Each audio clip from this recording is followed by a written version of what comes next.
A, B, C, D and E each have different amount of money. C has more money than only E. ये बड़ा है हमें कि C के पास सिर्फ E से ज़्यादा मनी है, ठीक है. B has more money than D but less money than A. तो ऐसी सिचुएशन हो गई. Who among them has the highest amount? देखो, अगर ये बात मेंशन नहीं होती कि C जो है उसके पास सिर्फ E से ज़्यादा मनी है, तो हम कभी श्योर नहीं हो सकते थे कि A के पास हाईएस्ट मनी है. C के पास E से ज़्यादा हैं तो ऑफकोर्स D के बराबर तो हो सकते हैं, लेकिन D के बराबर भी हुए तो उस सूरत में क्या होगा, A ही हाईएस्ट होगा. तो करेक्ट आंसर होगा A. एक और बड़ा अच्छा सवाल है. All candies in the park are lemon flavour, some candies in the park are blue. कुछ उनमें से ब्लू भी हैं.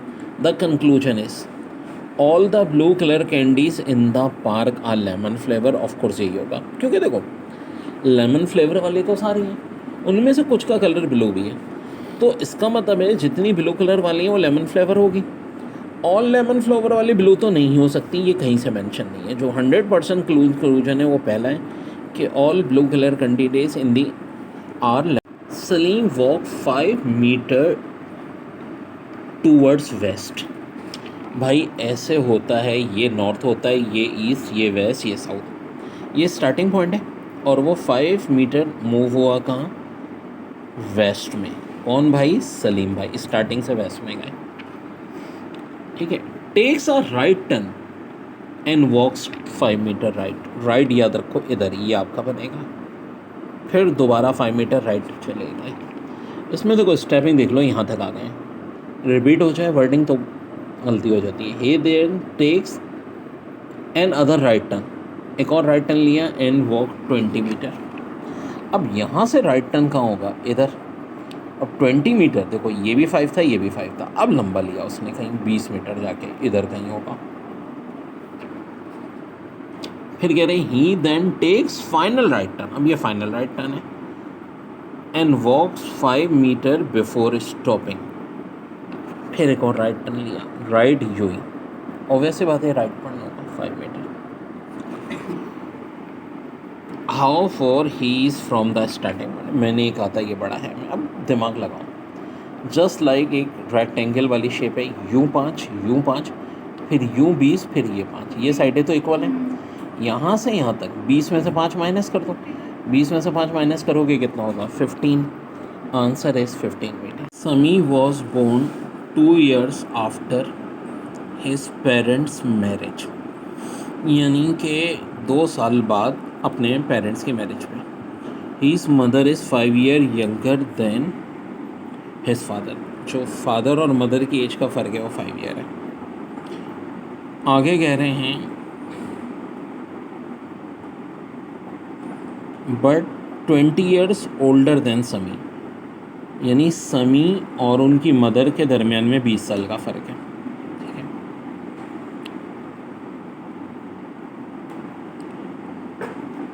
अब कह रहे हैं समी से जो गया अब 10 साल का हो गया.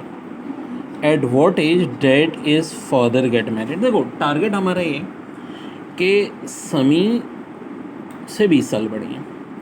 समी जो पैदा हुआ शादी के 2 साल बाद था अपनी अम्मी के. तो इसका मतलब उसकी मदर की जो एज थी मैरिड के टाइम वो 18 थी. और वो चूँकि उनके हस्बैंड उनसे 5 साल बड़े हैं, समी के फादर, तो 18 में 5 प्लस कर दो. समी के फादर की एज कितनी होगी उस टाइम पे, 23 होगी. बड़ा सिंपल सा सवाल है. और यहाँ कह रहे हैं which of following is a prime number. तो ना 87 है ना 91 है. इसमें प्राइम नंबर क्या है भाई, 97 है. Among 200 people 90 like T. ठीक है, 200 हो गया यूनिवर्सल से, 90 like T. While 108 like coffee. 108 को कॉफ़ी पसंद है. And 46 like both T and coffee. यानी इंटरसेक्शन कहलाता है, याद रखें जो बोथ होता है. How many people like neither. बड़ा ज़बरदस्त सवाल. देखो 46 इंटरसेक्शन है, ये आ जाएगा. फ़र्ज़ करो ये कॉफ़ी है, टी. हमें चाहिए जो ना की ना टॉफ़ी, यानी ये नाइदर इस डायग्राम के बाद. तो देखो एक फार्मूला होता है यूनियन का.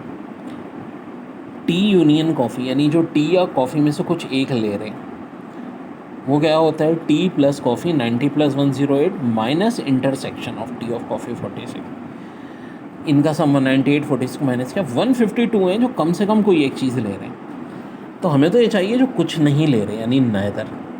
तो इसका तरीका होता है यूनिवर्सल में से हम ये माइनस कर देंगे ए यूनियन बी यानी टी यूनियन सी, 200 में से माइनस कर दो, ये आ गया 48, ये आपका बाहर का, ठीक है।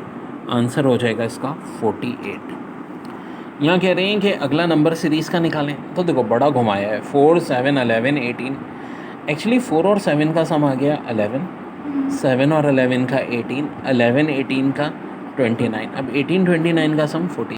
Farmer has some roosters and some buffalo, if the number of head is 48 and the number of feet is 140, then the number of rooster well.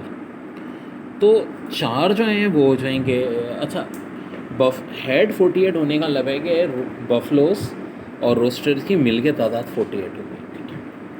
अब ज़ाहिर है बफलो की जो है 4 टांगें होती हैं और रोस्टर की 2 होती हैं, टांगें मिला के इनकी कितनी हो रही हैं 140।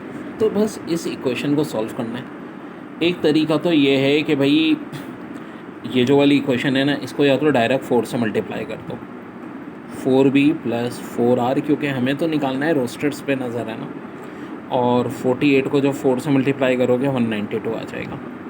इस इक्वेशन में से इसको सब्ट्रैक्ट कर दो तो 4b कट जाएगा, 4r minus 2r, 2r equal to 52, 192 में से 140 माइनस कर दो, 2r अगर 52 है तो r की वैल्यू क्या आ जाएगी 26 आ जाएगी। या ये भी हो सकता था इसको 2r करके पहले हम बफलो की वैल्यू निकाल लेते, उसकी मदद से रोस्टर, तो 26 आएंगे रोस्टर्स, ठीक है ना आंसर। देखिए कह रहे थे कि to answer the question what day is the 14th day of a given month, the information given the last day of the month was Wednesday. नहीं जनाब, इससे कोई फ़ायदा नहीं है, हमें पता ही नहीं महीना 28 29 30 31 का है। The third Saturday of the month was 17, इससे फ़ायदा है, क्योंकि देखें स्टेटमेंट 1 अलोन इनफ नहीं जनाब, स्टेटमेंट 2 अलोन इनफ हाँ जनाब। तो आंसर होगा इसका ऑप्शन बी। कैसे जी, अगर थर्ड डे सैटरडे 17 है तो सैटरडे को 17 तारीख है, 16 तारीख को फ्राइडे होगा, 15 तारीख को थर्सडे होगा और 14 तारीख को क्या होगा वेडनेसडे होगा। हमारे लिए यहाँ पे स्टेटमेंट 1 काफ़ी है। ऑप्शन सी लिखते हैं अगर दोनों स्टेटमेंट चाहिए होती, ऑप्शन डी तब लिखते हैं जब दोनों स्टेटमेंट से नहीं होता हमारा सवाल, ठीक है जी। अब कुछ लॉजिक इन्होंने पेपर में ज़बरदस्ती भी बनाई थी, जैसा कि आ गया था select the pair that is different from other. तो भाई लेफ़्ट राइट अप डाउन से तो बिल्कुल अलग है ब्लू और रेड, तो इसका आंसर ब्लू एंड रेड हो जाएगा। देखिए can the difference of 2 integer is 36, यानी x माइनस वाई 36 के बराबर है। The smaller integer is 60% smaller than the big integer, यानी भाई 60% स्मॉलर का मतलब क्या हो गया कि अगर y वाला इंटीजर जो है वो 40% है तो बड़ा वाला 100% होगा। अब इनका डिफरेंस 36 है, इसका मतलब है 60% बराबर हो गया 36 के।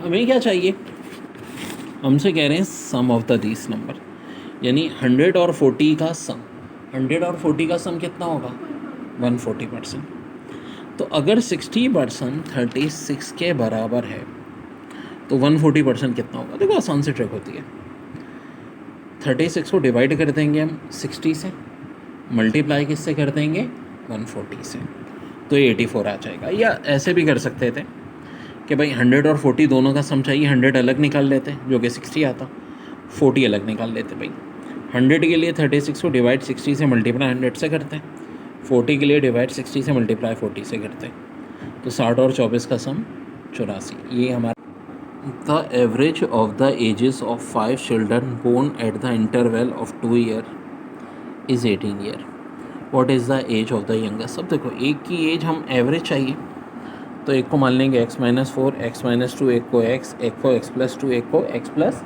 4, 2 साल का एवरेज है। अब कह रहे हैं कि एवरेज 18 है, एवरेज क्या होता है भाई ये हो जाता है अर्थमेटिक मीन, अगर सेम फ़र्क है तो हमेशा ही हो जाएगा। तो यंगर की एज पूछी है, यंगर क्या होगा x-4, 18 में से 4 माइनस कर दो 14। देखो बड़ा आसान सिंपल क्यों हो गया, क्योंकि सेम डिफरेंस था तो भाई x-4 x-2 x ये दरमियान में x+2 x+4। यंगर पूछा है तो 18 - 4 14 हो जाएगा। अगर लार्जर पूछा होता तो ये आ जाता। इसी तरह कह रहे हैं कि 3 की पावर 2x इक्वल टू 27, तो x चाहिए। 3 की पावर 2x 27, तो भाई 27 को हम 3 का क्यूब लिख सकते हैं। 2x अगर 3 है तो x 3/2 हो जाएगा, यानी कि 1.5 हो। कह रहे हैं if research learn then explore discover केयर बेसीज, तो असल होगा एक्सप्लोर डिस्कवर। फिर कह रहे हैं for the two given quantities A and B which one is greater. देखो ए दिया है 4 की पावर -3 जो कि 1/64 हो जाएगा। बी दिया है 2/11 + 1/8। अब एलसीएम लिया है 88 और 2 को मल्टीप्लाई करेंगे ऑफ कोर्स 8 से, 11 को 1 से, तो 27/88। सब बात दिख रहा है कि बड़ा है इससे। फिर कुछ लॉजिक है, देखो उन्होंने बड़ी अजीब सी दी हैं कि द नंबर 8:44 हैज़ 5:2। इन्होंने ये कर दिया था कि जी 8 चूँकि 5 से 3 बड़ा है इसलिए 44 11 से 3 बड़ा है, जो बेतुकी तुक थी, लेकिन आंसर इन्होंने इसी हिसाब से दिया है। फिर 5 train ABCDNE run between the following. Bahawalpur and Peshawar, Karachi and Peshawar, Peshawar and Gujarat, Gujarat and Bahawalpur, Peshawar and Karachi. Train A and D do not go to Bahawalpur, B and C do not go to Karachi, C and D do not go to the Gujarat. Which train run between Karachi and Peshawar. इन्होंने answer इसका जनाब Ali D दिया हुआ है।